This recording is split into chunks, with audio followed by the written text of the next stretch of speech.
നമസ്കാരം. മഹാരാഷ്ട്രയിലെ വഞ്ചിത് ബഹുജൻ അഘാഡി നേതാവായ പ്രകാശ് അംബേദ്കറെ രാജ്യസഭാ സീറ്റ് നൽകിക്കൊണ്ട് മഹാവികാസ് അഘാഡി സഖ്യത്തിലെത്തിക്കാനുള്ള കോൺഗ്രസിന്റെ ശ്രമങ്ങൾ തീവ്രമായി തുടരുന്നു എന്ന ചില റിപ്പോർട്ടുകൾ പുറത്തു വന്നിരിക്കുന്നു.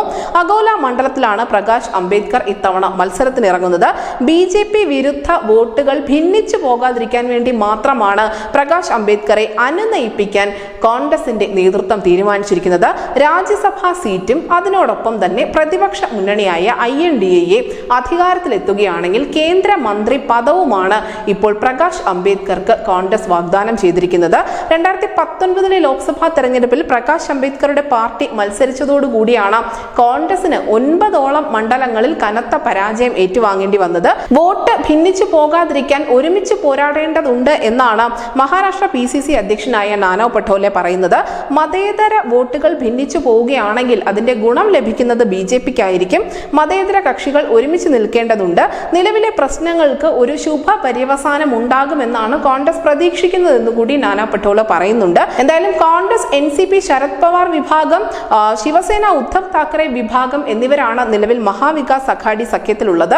ഈ പ്രകാശ് അംബേദ്കറുമായി നേരത്തെ തന്നെ ചർച്ച നടത്തിയിരുന്നുവെങ്കിൽ പോലും ഈ ചർച്ചകളൊന്നും തന്നെ വിജയം കണ്ടിരുന്നില്ല. ചർച്ച പരാജയപ്പെട്ടതോടുകൂടി വഞ്ചിത് ബഹുജൻ അഘാഡി ആവട്ടെ 20 ലോക്സഭാ സീറ്റുകളിലേക്ക് സ്ഥാനാർത്ഥികളെ പ്രഖ്യാപിക്കുകയും ചെയ്തിരുന്നു. അതേസമയം കോൺഗ്രസിന്റെ ഈ വാഗ്ദാനത്തോടെ ഇതുവരെയും പ്രകാശ് അംബേദ്കർ പ്രതികരിച്ചിട്ടില്ല എന്നുള്ളതും വളരെ ശ്രദ്ധേയമാണ്. പ്രകാശ് അംബേദ്കർ സ്വന്തം നിലയ്ക്ക് ലോക്സഭാ സ്ഥാനാർത്ഥികളെ തീരുമാനിച്ച ആ സമയത്ത് തന്നെയായിരുന്നു മറുവശത്ത് രാജ് താക്കറെ ഉൾപ്പെടെയുള്ള ആളുകൾ NDA പാളയത്തിലേക്ക് എത്തിച്ചേർന്നത്. എന്തായാലും മഹാരാഷ്ട്രയിൽ ശക്തമായ അടിയൊഴുക്ക് നടക്കുന്നുണ്ട്. ഈ പ്രകാശ് അംബേദ്കറെ അനുനയിപ്പിച്ച് ഇപ്പോൾ ഒപ്പം നിർത്തേണ്ടത് മഹാവികാസ് അഘാഡി എന്ന സഖ്യത്തിന്റെ ആവശ്യമല്ല, മറിച്ച് കോൺഗ്രസ് പാർട്ടിയുടെ സ്വന്തമായ ഒരു ആവശ്യമാണ്. കാരണം അദ്ദേഹത്തിന്റെ പാർട്ടി കഴിഞ്ഞ തെരഞ്ഞെടുപ്പിൽ വളരെ ശക്തമായ പ്രകടനം കാഴ്ചവെച്ചത് കോൺഗ്രസിന്റെ ശക്തി കേന്ദ്രങ്ങളിൽ തന്നെയായിരുന്നു. ഇത് തന്നെയാണ് കോൺഗ്രസിനെ വലിയ അങ്കലാപ്പിലേക്ക് നയിച്ചുകൊണ്ടിരിക്കുന്നത്.